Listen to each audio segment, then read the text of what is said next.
Hi friends, hello. ഇത് നമ്മുടെ വീട്ടിലുണ്ടായ താമരപ്പൂവാണ്. ഇത് ഓൺലൈനിൽ നിന്ന് വിത്ത് മേടിച്ച് അത് വെള്ളത്തിലിട്ട് മുളപ്പിച്ച് അങ്ങനെ നട്ട് ഉണ്ടായതാട്ടോ. 99 രൂപയുടെ പാക്കില്ലേ, അത് മേടിച്ച് അത് മുളപ്പിച്ച് അത് വിരിഞ്ഞുണ്ടായതാണ്. പക്ഷേ ഇതിന് ഇതളുകളൊക്കെ തീരെ കുറവാണ്. സാധാ ഇങ്ങനെ കാണുന്ന താമരപ്പൂവിൻ്റെ കൂട്ട് ഒത്തിരി ഇതളൊന്നുമില്ല. ഇതളൊക്കെ തീരെ കുറവാണ്. 2 ദിവസം മാക്സിമം 2 ദിവസം ഇത് വാടാണ്ട് നിൽക്കുകയുള്ളേ. അപ്പോൾ അത് വിരിഞ്ഞ് കഴിഞ്ഞ് നിങ്ങളെ കാണിക്കാമല്ലോ എന്ന് കരുതി കാണിച്ചതാണ്. ഇതിനു മുമ്പും നേരത്തെ കുറേ പൂക്കളൊക്കെ ഉണ്ടായിട്ടുണ്ട് ഇതിൽ. പക്ഷേ ഇപ്പം ഇതൊന്ന് കാണിക്കാമല്ലോ, നിങ്ങളെന്ന് കാണിക്കാമല്ലോ എന്ന് കരുതി വീഡിയോ എടുത്തതാണ് കേട്ടോ. ഇത് അടുത്ത മുട്ട ഉണ്ടാവുന്നുണ്ട്. അവിടെ ഇവിടെയൊക്കെ ആയിട്ട് ചെറിയ ചെറിയ മുട്ടകൾ ഉണ്ടാവുന്നുണ്ട്. പിന്നെ അതിൻ്റെ ആകെ ഒരു പ്രശ്നം എന്ന് വെച്ചാൽ ഇതളുകൾ കുറവാണെന്നുള്ളതാണ് കേട്ടോ. അപ്പം ഇങ്ങനെ ഞാൻ നോക്കിയപ്പോഴത്തേക്ക് ധാരാളം തേനീച്ചകൾ ഇങ്ങനെ തേൻ കുടിക്കാൻ വേണ്ടിയിട്ട് ഒക്കെ വന്നു. അപ്പോൾ പിന്നെ ഒന്ന് കാണാമല്ലോ എന്ന് കരുതി ചുമ്മാ വീഡിയോ എടുത്തതാണ് കേട്ടോ. കാണാൻ നല്ല ഭംഗിയാണ്. ഇതിൽ തേനീച്ചകളൊക്കെ തേൻ കുടിക്കുന്ന പരാഗണം നടത്തുന്നതൊക്കെ കാണാൻ നല്ല രസമുണ്ട്. കാണാൻ നല്ല ഭംഗിയാണ് കേട്ടോ.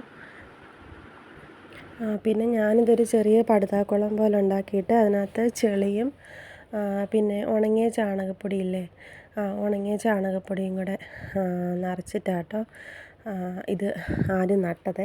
ഇല ഒരു 2-3 ഇല വന്നതിന് ശേഷമാണ് നമ്മൾ അതിലേക്ക് ട്രാൻസ്പ്ലാന്റ് ചെയ്ത് നടുന്നത് കേട്ടോ. അങ്ങനെയാണ് ഇത് നട്ടത്.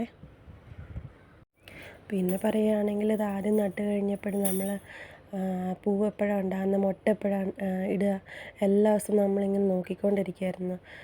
അത് അതിൻ്റെ ഓരോ വളരുന്ന സ്റ്റേജസും കാര്യങ്ങളും എല്ലാം നമ്മളിങ്ങനെ നോക്കിയിരിക്കുകയായിരുന്നു. പിന്നെ അത് ആദ്യമായിട്ട് അതിൽ മുട്ടയിട്ടപ്പോൾ നമുക്ക് ഭയങ്കര സന്തോഷമായിരുന്നു. എന്താണെന്ന് വെച്ചാൽ നമ്മൾ തന്നെ ഒരു പ്ലാന്റ് നട്ടുവെച്ചിട്ട് അതിൽ ആദ്യം ഒരു പൂവ് ഉണ്ടാവുക, അല്ലെങ്കിൽ അതിൽ കായ ഉണ്ടാവുക എന്ന് പറയുന്നത് നമുക്ക് ഭയങ്കര സന്തോഷമുള്ള കാര്യം തന്നെയാണ്. പിന്നെ അതിൽ ആദ്യം പൂവുണ്ടായ പൂവ് എന്താ ചെയ്തേ, അത് എനിക്ക് ഏറ്റവും ഇഷ്ടപ്പെട്ട ഒരു അമ്പലത്തിൽ ഭഗവാന് ആദ്യത്തെ പൂ അവിടെ കിടന്ന് അടക്കി വെച്ചു. പിന്നെ അങ്ങനെ 2-3 പൂക്കൾ അങ്ങനെ ഉണ്ടായ പൂക്കളൊക്കെ പറിച്ച് ഒരമ്പലത്തിൽ നമ്മൾ പോകുന്ന അമ്പലത്തിലൊക്കെ കൊടുത്തു കേട്ടോ. പിന്നെ കായ്കൾ അങ്ങനെ പറിച്ച് സൂക്ഷിച്ചില്ല. അത് കായ്കൾ അവിടെ തന്നെ അറ്റത്ത് തന്നെ നിന്ന് ഉണ്ടായിട്ട് ആ പടുതാക്കുളത്തിലേക്ക് തന്നെ വീണ് അവിടുന്ന് പിന്നെയും ഇങ്ങനെ പുതിയ പുതിയ പ്ലാന്റ്സ് അങ്ങനെ ഉണ്ടാവുമായിരുന്നു ചെയ്തത്.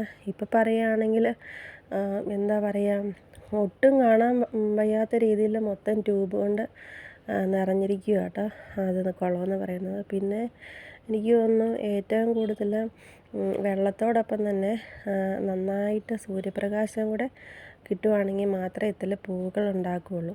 നന്നായിട്ട് സൂര്യപ്രകാശം എനിക്ക് തോന്നുന്നു ഏകദേശം വേനൽക്കാല സമയങ്ങളിലാണെന്ന് തോന്നുന്നു ഏറ്റവും കൂടുതൽ പൂക്കൾ ഇതിൽ ഉണ്ടാകുന്നത്.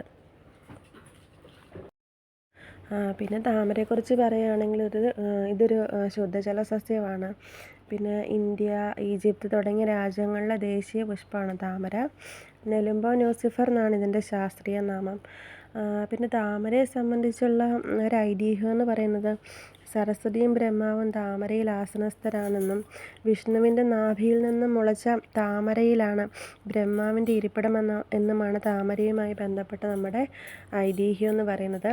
പിന്നെ ശിവക്ഷേത്രങ്ങളിലും വിഷ്ണു ക്ഷേത്രങ്ങളിലൊക്കെ ധാരാളമായിട്ട് താമര ഉപയോഗിക്കുന്നുണ്ട്. അതുപോലെ തന്നെ ഇപ്പോൾ പറയുകയാണെങ്കിൽ വിവാഹങ്ങളിലൊക്കെ താമരപ്പൂ കൊണ്ട് തന്നെയുള്ള മാലയുണ്ട്. അതൊക്കെ താമരപ്പൂ കൊണ്ടുള്ള മാല, താമരപ്പൂ കൊണ്ടുള്ള സ്റ്റേജസ്, പിന്നെ താമരപ്പൂ കൊണ്ടുള്ള ബൊക്കേസ്, ഇതൊക്കെ നല്ല ഭയങ്കരമായിട്ട് ട്രെൻഡായിട്ട് മാറിക്കൊണ്ടിരിക്കുകയാണ്. പിന്നെ അതുപോലെ തന്നെ പറയുകയാണെങ്കിൽ പൂക്കടകളിലൊക്കെ ആണെങ്കിലും ഒരു താമരമൊട്ടിന് ഏകദേശം 50 രൂപയോളം വില വരുന്നുണ്ട്. പിന്നെ പറയുകയാണെങ്കിൽ താമരപ്പൂ നീല, വൈറ്റ്, പിന്നെ റെഡ്, വയലറ്റ്, പിന്നെ വെള്ള, പിങ്ക് തുടങ്ങിയ പല കളറിലും ഇപ്പോൾ താമരപ്പൂ ലഭ്യമാണ് കേട്ടോ. പിന്നെ പറയുകയാണെങ്കിൽ താമരപ്പൂവിൻ്റെ നാര്, പിന്നെ അതുപോലെ ഇതളുകൾ, പിന്നെ അതിൻ്റെ വിത്ത്, ഇതൊക്കെ പല പല ഔഷധങ്ങൾ ഉണ്ടാക്കാൻ വേണ്ടിയിട്ട് ഉപയോഗിക്കുന്നുണ്ട്. പിന്നെ അതിൻ്റെ വിത്തെന്ന് പറഞ്ഞാൽ ഭക്ഷ്യയോഗ്യമാണ് കേട്ടോ. അതുപോലെ തന്നെ വാഴയിലയൊക്കെ നമ്മൾ വാഴയിലയ്ക്കകത്തൊക്കെ ഭക്ഷണം കഴിക്കൂലേ, അതുപോലെ തന്നെ ഈ താമരയുടെ ഇലയും നമുക്ക് വേണമെങ്കിൽ വാഴയില പോലൊക്കെ തന്നെ ഉപയോഗിച്ച് അതിലും നമുക്ക് ഭക്ഷണം കഴിക്കാവുന്നതാണ്. ഏകദേശം ഉച്ചയൊക്കെ കഴിയുമ്പോഴത്തേക്ക് ഏകദേശം താമരപ്പൂവ് കൂമ്പാൻ തുടങ്ങും കേട്ടോ. ദേ ഇപ്പോൾ ഇത് നോക്കുവാണെങ്കിൽ ഇത് കൂമ്പി നിൽക്കുവാണ്. കൂമ്പി നിൽക്കുമ്പോൾ നല്ല ഭംഗിയുണ്ട് കാണാൻ. ആ നടുക്കത്തെ അതിൻ്റെ പീഠമൊന്നും ഇപ്പം നമുക്ക് കാണാൻ പറ്റില്ല. നല്ല കൂമ്പി നല്ല ഭംഗിയായിട്ട് നിൽക്കുന്ന കേട്ടോ. ഇനിയിപ്പം നാളെ ആകുമ്പോഴത്തേക്കും പിറ്റേ ദിവസം ആകുമ്പോഴത്തേക്കും പതുക്കെ അതിൻ്റെ പെറ്റൽസൊക്കെ പതുക്കെ പതുക്കെ കൊഴിഞ്ഞ് പോകാൻ തുടങ്ങും കേട്ടോ. അങ്ങനെ പിന്നെ അതിൻ്റെ പീഠം മാത്രമായിട്ട് പിന്നെ അതിനകത്ത് കുഞ്ഞു കുഞ്ഞു വിത്തുകളുണ്ട്. ആ വിത്തുകൾ അവിടെ തന്നെ നിന്ന് പാകമാകും. അത് പാകമായി അത് വലുതാവും, വലുതായി അത് പാകമാകുമ്പോൾ അതിൻ്റെ വിത്തിനൊരു ബ്ലാക്ക് കളർ പോലെ വരും. പിന്നെ അത് അവിടെ തന്നെ നിന്ന് പൊഴിഞ്ഞ് അതിലേക്ക് തന്നെ പൊഴിഞ്ഞ് വീണ് പുതിയ പ്ലാന്റ് ഉണ്ടാവുകയാണ് ചെയ്യുന്നത്. ഞാൻ പറിക്കാറില്ല കേട്ടോ. പിന്നെ എനിക്ക് എങ്ങനെയാണ് വീഡിയോ എടുക്കണമെന്നും അതിൻ്റെ എഡിറ്റിങ്ങും അതൊക്കെ പഠിച്ചു വരുന്നുള്ളൂ. പിന്നെ എങ്ങനെ സംസാരിക്കേണ്ടതെന്നൊന്നും കറക്റ്റ് അറിയത്തില്ല. എനിക്ക് അറിയാവുന്ന രീതിയിലാട്ടോ ഞാൻ സംസാരിച്ചിരിക്കുന്നത്. ഞാൻ പറഞ്ഞതിൽ എന്തെങ്കിലും തെറ്റൊക്കെ ഉണ്ടെങ്കിൽ ക്ഷമിക്കണം കേട്ടോ. പിന്നെ എൻ്റെ വീഡിയോ ഇഷ്ടമായിട്ടുണ്ടെങ്കിൽ ലൈക്ക് ചെയ്യണേ.